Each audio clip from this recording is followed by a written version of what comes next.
Hello दोस्तों, welcome back to my another blog की 2 tips कहानियों में आप सभी का स्वागत है। दोस्तों, मैं लेके आई हूँ वस्तु टिप्स की जानकारी, तो वीडियो को एंड तक जरूर देखिए। आपने बहुत लोगों को ये कहते सुना होगा कि मैं इतनी पूजा पाठ करता हूँ लेकिन उसका पूर्ण फल मुझे नहीं मिलता है। इस वीडियो में हम इसका कारण बताएंगे। असल में जाने अनजाने में कुछ लोग पूजा के दौरान कई तरह की गलतियां कर बैठते हैं, जिसकी वजह से उन्हें पूजा का फल नहीं मिल पाता है और पूजा अधूरी रह जाती है। ऐसे में अगर आप गलत वीडियो या नियमों के साथ पूजा करते हैं तो इसका विपरीत प्रभाव भी पड़ सकता है। चलिए जानते हैं कि घर और मंदिर में पूजा करने का सही तरीका क्या है। लेकिन उससे पहले अगर आप भी चाहते हैं कि माता लक्ष्मी का आशीर्वाद आप पर बना रहे तो इस वीडियो को एक लाइक करें और चैनल को सब्सक्राइब कर लें और कमेंट बॉक्स में जय माता लक्ष्मी ज़रूर लिखें।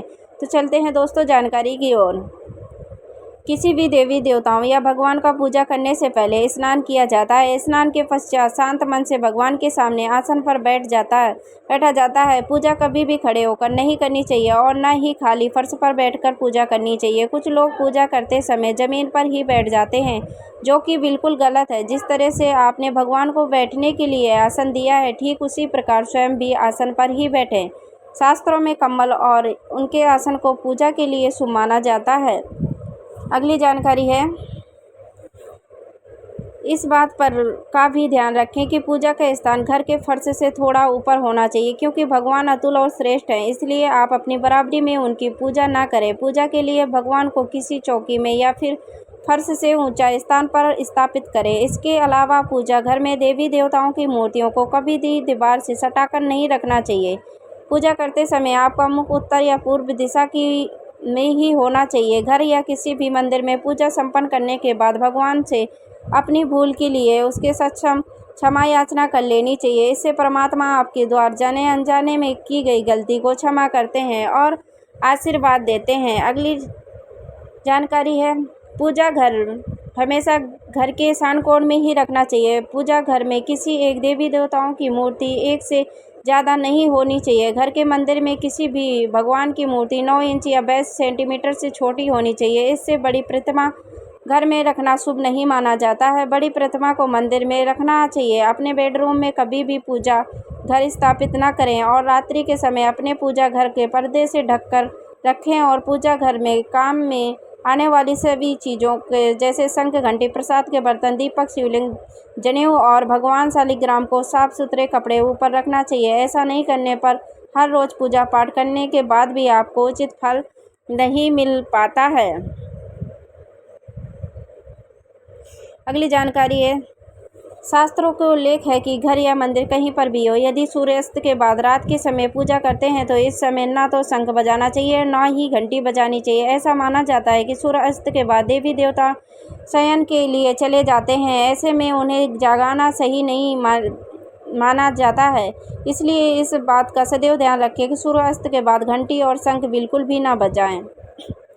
अगली जानकारी है, अक्सर लोग पूजा करते समय सिर्फ धूप जलाते हैं, लेकिन ये गलत है। किसी भी देवी देवताओं की पूजा करने से पहले दीपक जलाना अनिवार्य माना जाता है। ऐसे मान्यता कि दीपक भगवान के प्रति हमारी शक्ति भाव, हमारे द्वारा चढ़ाए गए प्रसाद, धूप और अन्नकारों का साक्षी होता है। अगर आप पूजा करने से पहले दीपक नहीं जलाते तो भगवान तक आपकी प्रार्थना कभी नहीं पहुंचती है। आजकल ज़्यादातर घरों में अगरबत्ती का इस्तेमाल किया जाता है, परंतु कभी भी पूजा करते वक्त अगरबत्ती का इस्तेमाल नहीं करना चाहिए, क्योंकि अगरबत्ती में बांस की डंडी का इस्तेमाल किया जाता है। हिंदू शास्त्रों में पूजा में बस का इस्तेमाल वर्जित माना गया है। इसके लिए हमेशा पूजा में दीपक का इस्तेमाल करना चाहिए। अगली जानकारी है, आपने मंदिर या पूजा घर में कभी भी नौ मूर्तियां न रखें। देवताओं को नग्न मूर्तियां न रखें। देवताओं को वस्त्र चलकर पहनाना। आजकल बाजार में भी देवी देवताओं के वस्त्र उपलब्ध होते हैं, आप चाहें तो बाजार से ले सकते हैं। हमेशा देवताओं के प्रसाद के अनुसार या फिर सूक्ष्मता क्यों ध्यान में रखते हुए ही वस्त्र धारण करवाना चाहिए। सूर्य, गणेश, दुर्गा, शिव और विष्णु ये देवी कहलाते हैं। उनकी पूजा सभी कार्यों में अनिवार्य रूप से की जाती है। प्रतिदिन पूजा करते समय इन 5 देवी का ध्यान अवश्य रखना चाहिए। इसमें माता लक्ष्मी की कृपा और समृद्धि प्राप्त होती है। अगली जानकारी है, चाहे कि किसी भी देवी देवताओं को पूजा कर रहे हों, लेकिन सर्वप्रथम हमेशा भगवान गणेश को ही प्रणाम किया जाता है। किसी भी हवन या किसी भी शुभ काम की शुरुआत में भगवान गणेश को प्रणाम करके ही की जाती है। ऐसा कहा जाता है कि भगवान गणेश को प्रणाम किए बिना पूजा करने से उनके फल की प्राप्ति नहीं होती है।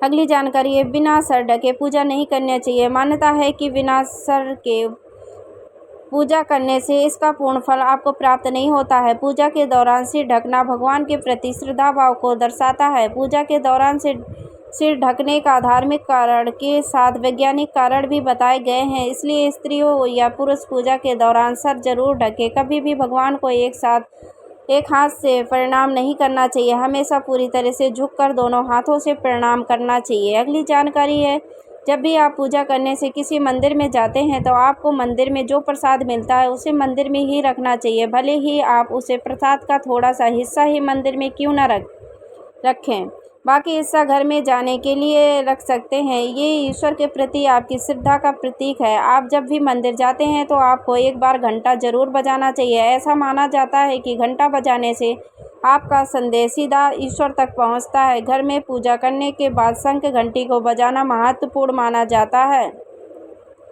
इससे घर में सकारात्मक ऊर्जा आती है। अगली जानकारी है, हमेशा इस बात का ध्यान रखें कि कभी भी दीपक से दीपक नहीं जलाना चाहिए। शास्त्रों के अनुसार जो व्यक्ति दीपक से दीपक जलाते हैं वो रोगी ही होते हैं। नहाने से पहले भगवान को चढ़ाने के फूल को तोड़ लेना चाहिए। नहाने के बाद फूल तोड़ने पर फूल स्वयं को चढ़ाना हुआ माना जाता है। ऐसे शास्त्रों में कहा जाता है कि पूजा पाठ करते समय या फिर किसी भी समय दीपक, भगवान की मूर्ति या तस्वीर, सोने का आभूषण या शालिग्राम को कभी भी सीधे जमीन या फर्श पर नहीं रखना चाहिए। अगली जानकारी है, घर या मंदिर में पूजा के समय भगवान की आरती करते समय भगवान विष्णु के सामने 12 बार, सूर्यदेव के सामने 7 बार, देवी दुर्गा के सामने 9 बार, शंकर भगवान के सामने 11 बार और गणेश जी के सामने 4 बार आरती घुमानी चाहिए। इससे पूजा पाठ का सकारात्मक फल मिलता है। आपको किसी भी मंत्र का जाप करने के पश्चात असर के नीचे की भूमि को स्पर्श कर नेत्रों से लगाना चाहिए, इससे आपको जाप की पूर्ण फल की प्राप्ति होती है। अगली जानकारी है, अगर आप किसी खास प्रयोजन के लिए कोई पूजा अनुष्ठान करते हैं तो उसमें लिए संकल्प को पूरा करने से ज़्यादा समय नहीं लगाना चाहिए। अगर आपने कहीं किसी को दान करने का संकल्प लिया है तो उसे जितना जल्दी हो सके पूरा कर देना चाहिए। संकल्प को पूरा करने में देरी से पूजा अनुष्ठान का पूरा लाभ नहीं मिल पाता है।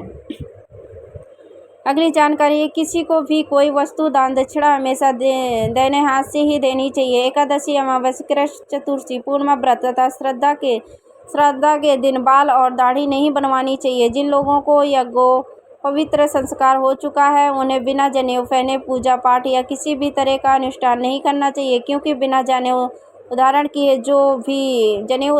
भी धार्मिक कार्य किया जाता है वो निष्फल हो जाता है।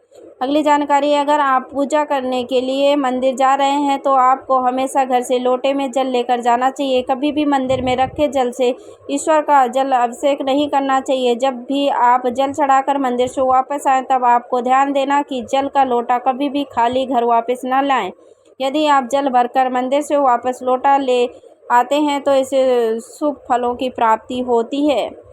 अगली जानकारी है, हर रोज लक्ष्मी स्रोत या कनकधारा स्रोत का पाठ अवश्य करना चाहिए। ये धन प्राप्ति और धन संचय करने में विशेष फलदायी माना जाता है। ये एक चमत्कारी स्रोत है जिसके पाठ से माता लक्ष्मी की आप पर कृपा बनी रहती है। स्रोत की खासियत यह है कि किसी भी विशेष माला या पूजा पाठ की मांग नहीं करती है। पूजा अर्चना करने के बाद आप इनका पाठ कर सकते हैं। साल 2024 में आप हर रोज लक्ष्मी स्रोत का, कनकधारा स्रोत का पाठ अवश्य करें, जिससे आपकी उन्नति होगी और धन की बचत भी होगी।